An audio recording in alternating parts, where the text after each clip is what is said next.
Hey guys, today we are sitting down with Lee Brown. He has some new songs out, a new music video, and we're going to talk all about it. How are you today? I'm very good, thank you. How are you? I am wonderful. Thank you. Thank you for having me. Of course. Let's get right into it. New music video, Can't Buy Your Love. Tell me about it. It's an exciting song. I've got this thing for catchy songs, and I've always had it. Like as a kid, I've been a big pop music fan, and I've just wanted ever since I've been in the music industry to just bring back like that pop music feel, and not necessarily bubblegum pop, but just like just feel good music. So I was really eager to get that sound out there. And it's based on, most of my music's based on like real life experience, and this one in particular it's basically just telling you not to appreciate the small things in life, and not to necessarily get caught up on like the superficial things, and that's why it's got the title of Not Gonna Buy Your Love. Yeah. And tell us a little bit about your music video. What's it like? That was a really fun time. It was in Santa Monica. And I think I chose that location just because, as a kid, like you see Santa Monica on videos and on movies and stuff, and it's just such an iconic location. So I chose that, and basically we just documented. It was pretty much a real life date. I mean, it wasn't like a date as like we're dating, but me and a girl, we went on like just a walk around the beach, and we did stuff that wasn't necessarily you have to pay for or anything like that. Just like we watched the sunset go down, and we played around the lifeguard stand, and we walked down the Santa Monica Pier, which was amazing. It was just a really fun day, and we just documented the whole thing. One of my good friends is an amazing videographer, Steph, and we just documented the whole day, and it turned into a music video, and it turned out really well. I'm really happy with it. Now, I hear you have a background in musical theater. Tell us a little bit about that. Musical theater? I don't know. I think it started when I was in high school, and high school musicals were a thing, not necessarily the movie. Which one's your favorite? Two. Is that yours? It's so good. It is. I don't know what it is about High School Musical 2. It's just the best. I know, it's about the summer. And usually it's the first one that's the best one, but no, it's the second one this time. I think they really developed more in the second one. Yes. What would you think about a reunion? I think they're going to do another one. Ooh. No? I mean, I would love, like, 10 years later down the road. Yeah. I hope they get married and, like, what happens. I mean, that'll be fun. Can we talk about Sharpay? Like, where do you think she will be? I have no idea where Sharpay would be. She's, I don't know, in hospital maybe. I don't know what she's crazy. Yeah. What was the question? Musical theater. Musical theater. Okay, yeah, that High School Musical. That makes sense. So yeah, I started in high school, and I would get involved. I used to play soccer a lot, and I got an injury on my left knee, and I had to take a year off soccer. So I started just instead of going to the playground and playing football with my friends, I would go to like the theater in the school, and I'd just go hang out there, and we'd just play around, singing around the piano or dancing, which I shouldn't really be doing because of my knee, but it was less dangerous than football. And I just got walked my way into the musical theater program there, and started doing that every year. And then when I left high school, it was a choice of either going to do musical theater or going to do graphic design, because that was my other side. And I luckily got accepted into an amazing school for musical theater in Liverpool called LIPA, which is Paul McCartney's school. And I got that opportunity, and I decided to take it just because it's it's a really prestigious school out there. And I was like, if I don't take this, I'm going to regret it. I can always do graphic design when I could be doing that at 80 if I want to. So I chose LIPA, and yeah, that's what got me into it. And next thing I know, I'm a pop singer, which is crazy. That is incredible.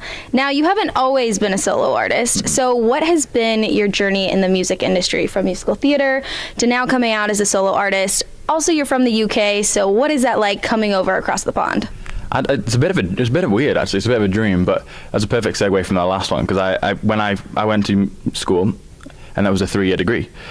And during my third year, I got a call from a management company and a label out here in LA asking me to join a boy band. And I remember I was actually in Spain. I think I was in Spain. I was with like a One Direction tribute band at the time. And I had to submit some videos and stuff. And it was like a lot of back and forth. And one night I was out in a bar in Spain. And I got an email saying, we need one more video tonight. So I went into the bathroom in the bar in Spain and did a little voice memo. I think it was Sam Smith, Latch. I think that was a song that I sang. Awful video. I don't know how the hell I got accepted. But next thing I know was, it was literally 2 weeks after they said okay that I moved from Liverpool to Los Angeles, which was quite short notice. And I dropped out of college. I never got my degree. Wow. I know. I was three months away from getting my degree, but because it's such a practical course, like it's not like I can do a test over here. It's not like I could send a musical theatre performance in. I mean, I guess I could, but so yeah, and then I joined a boy band. I joined a band called Phase 5, which was amazing. We were all singing, all dancing, typical NSYNC. We were trying to bring back we called ourselves the bad boys of pop, but then like that was just what we started off as, and then we just gradually went further and further away from that as the band went on. But we went on to tour America. We did like 5-6 states in America. We did a radio tour in England, which was fun. We were from all over the world. We had a guy from Belgium, Puerto Rico, Indiana, Florida, and then England. And I got to show them my hometown, and they came to visit, which was really fun. They all got tattoos in England. I can't remember which tattoo I got. I think it was this one that I got when they were there, and we all got different tattoos. It was really fun. And then we broke up in 2017, sadly. April 2017, and then we've all been doing our own thing since, and I'm enjoying it so far. Are you guys still friends? Yeah, best friends. Absolutely best friends. Yeah, I think one of them just lives in Philadelphia now, but he's actually visiting for 3 days, so I'm going to go see him tonight, hopefully. So, post-boy band, what is the difference between being in a boy band with your best friends to now being a solo artist and doing this all on your own? At the start, it was a bit intimidating, actually. It was... Yeah, it was definitely it was scary because you don't have that backup like your friends like to turn around to on stage. But luckily, when I do perform now, I do have a band with me. I have an amazing bass player and a guitarist and a drummer who I can like have a party with on stage. So that's the thing that I miss most about being in a band, is just having like those people there for you, and you just. I'm excited when I'm excited about stuff now. Like when a new song's coming out, I'm excited about myself. It is me, my manager, and whatever. But I don't necessarily have these guys to like celebrate with, and that's what I miss. I miss like the community feel, but I still have lots of friends. Then hopefully they're genuinely excited about it. Yeah. And speaking of band, are you in rehearsal? Do you have any shows coming up? I do. We're planning a show for July. One of the first 2 weeks in July. We're just clarifying venues at the minute, so that's going to be exciting. I am always rehearsing. And I'm excited. I love live instruments, so it's essential for me that I've got an amazing band. My guitarist and my bassist are both from Berklee School, which is amazing. I'm really jealous that they got there. They're way better than me at anything, but they're really cool. So I have a show coming up in July, which is exciting. So that's going to be on my social media, all the information about that. Yeah, and hopefully I'm trying my best to get on tour as soon as possible. I want to get back out of California and just see the rest of the states. And what is up in the works music-wise? Lots of other songs actually. So I just released my video for Not Gonna Buy Your Love, and I also an acoustic video for Not Gonna Buy Your Love, which just came out.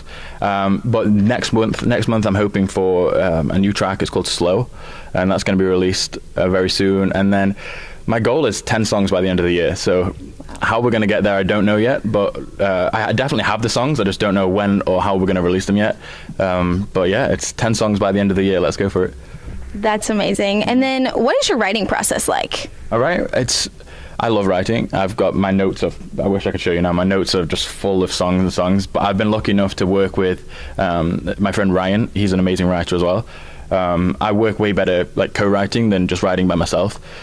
Just because the viewpoints are different, you can get like a nice balance. So I've been working with Ryan a lot, and we just go into the studio together, and it's all organic. We start playing like a guitar riff or piano. I'm good with melodies, he's great with words, so we vibe off each other and end up coming up with some really cool stuff.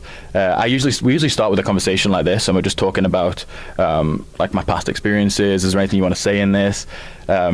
And Not Gonna Buy Your Love, it was a case of me dating somebody who just took me for like they didn't appreciate. It was they came from a very wealthy family, and they didn't appreciate like the fact that I was spending a lot of time with them and that I spent a lot of money on them and all that kind of stuff, because they're so used to that. So I was just like, I'm not gonna buy your love. Like I'll do all this. Don't mind what you want me to do. I will like spend as much time with you as you want. Like I'll do all this, but I'm not gonna buy your love. I'm gonna like use my heart, not my money. Oh, yeah. Man, jeez, I love that. So what's the most meaningful thing to you about your music? I would say The thing is with me, I don't want to sound like a douchebag when I make my music and when people listen to it. I think there's so many pop stars out right now, so much music that's talking about the wrong things, and it's more about like going to parties and girls and all this kind of stuff.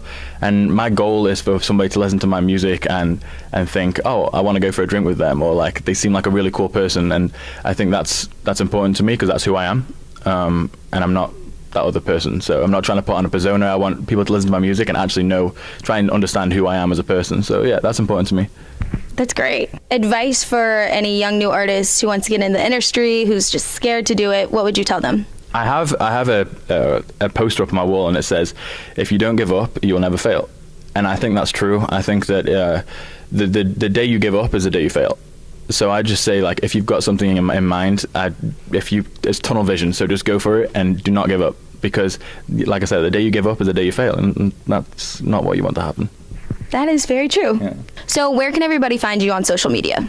You can find me anywhere on social media. My Instagram is TheLeeBrown, TheLeebrown, and my Twitter is LeeBrown_V.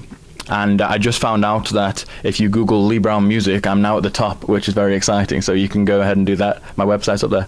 All right. Well, thank you so much. We've enjoyed sitting down with you. This was wonderful. Thank you very much. It was amazing. I had fun.